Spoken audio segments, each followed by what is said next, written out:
Hey everybody, my name is Keegan with Sandpiper. I'm out here at our annual expo and I'm going to show you guys our 3440 bunkhouse. So one of the cool features we do at Sandpiper, we put a spray port over here. So this is really convenient for cleaning off all your gear, spraying off your feet. It's really nice to spray off the steps before you fold them up inside. So in the front bedroom of the 3440, this is going to be your main bedroom. It's got a queen bed up here. We've got dual 15K ACs. So one in this front bedroom and then one in the rear living room to keep you guys cool.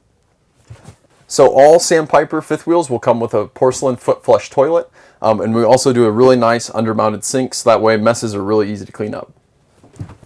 So our 3440 has a beautiful pantry. It's got a ton of room for all your snacks and food, which is perfect to go with our 17 cube foot Everchill reefer.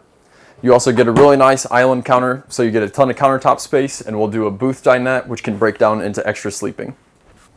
We also have a tri-fold sofa. This will pull out into a little sleeper, which is great to watch the entertainment system, or you get a little extra space to sleep. But the main draw to the 3440 is going to be the two full-size beds back here. So this can actually hold up to 500 pounds if you want to use it for storage, or it's big enough to sleep actual adults. It's also got a little bathroom that's accessible to the outside, and it'll be perfect for all your guests. Once again, thanks for watching. I'm Keegan with Sandpiper. If you guys got any questions about our 3440 or anything else we've got, hit us up on Facebook or check out our website.